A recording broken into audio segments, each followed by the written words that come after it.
সন্তানের শরীরে দুইটি লক্ষণ দেখলে বুঝবেন সে বদনজরে আক্রান্ত হয়ে গেছে।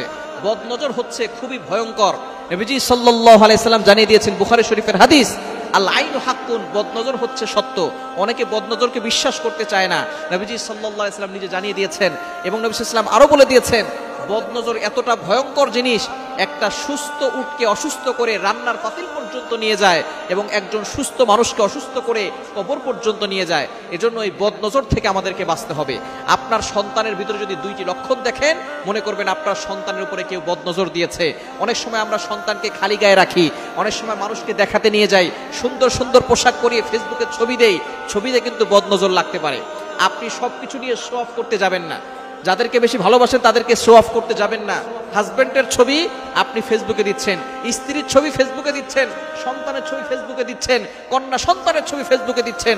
মানুষের বদনজর লেগে গিয়ে আপনার ছেলেটা অসুস্থ হয়ে যাবে, আপনার মেয়েটা অসুস্থ হয়ে যাবে, আপনার ফ্যামিলি বরবাদ হয়ে যাবে। তখন আপনি বুঝতে পারবেন বদনজর কতটা ভয়ঙ্কর জিনিস।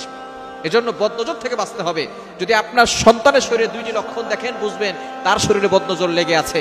এক নাম্বার হচ্ছে, আপনি আপনার সন্তানকে খাওয়াচ্ছেন, সে খাবার খাচ্ছে, তারপরও সে শুকিয়ে যাচ্ছে, দিন দিন চেহারা নষ্ট হয়ে যাচ্ছে, দিন দিন শুকিয়ে যাচ্ছে।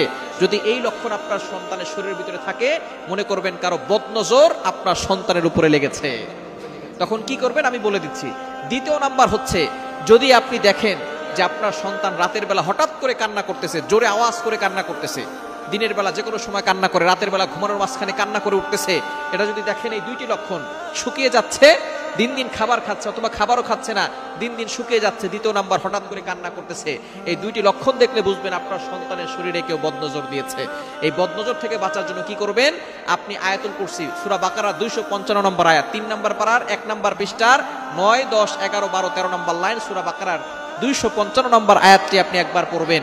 এরপরে আপনি সূরা কাফিরুন একবার, সূরা ইখলাস একবার, সূরা ফালাক একবার, সূরা নাস একবার পড়ে আপনার সন্তানকে ফু দিয়ে দিবেন। এবং আপনি এই বিষয়ে খেয়াল রাখবেন, যদি আপনার সন্তানকে কেউ দেখতে আসে, তাকে মাশাআল্লাহ বলতে বলবেন। বলেন মাশাআল্লাহ। যদি মাশাআল্লাহ না বলে, বলে যে খুব সুন্দর, ভালোই তো স্বাস্থ্য হয়েছে, এই ধরনের কথা বদনজর লেগে যেতে পারে। আপনার ঘরের ভিতরে কিছু লোক আছে যারা বলবে সন্তান তো ভালোই স্বাস্থ্যবান হয়েছে, খাওয়া দাওয়া তো ভালোই করতেছে, এই ধরনের কথায় দেখবেন বদনজর লেগে যায়। আস্তে আস্তে দেখবেন সন্তান খাওয়া দাওয়া বন্ধ করে দিছে, সন্তান শুকিয়ে যাচ্ছে। সুতরাং যেই আপনার সন্তানের প্রশংসা করবে, বলবেন মাশাআল্লাহ বলেন।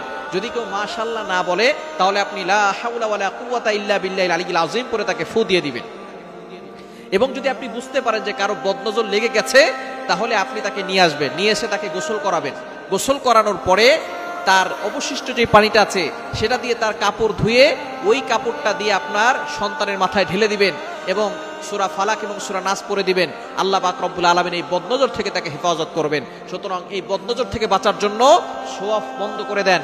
মানুষের প্রাইভেট জিনিসগুলো মানুষের কাছে বলবেন না, মানুষকে বেশি দেখাতে যাবেন না, তাহলে বদনজর লেগে যাবে, সবকিছু শেষ হয়ে যাবে।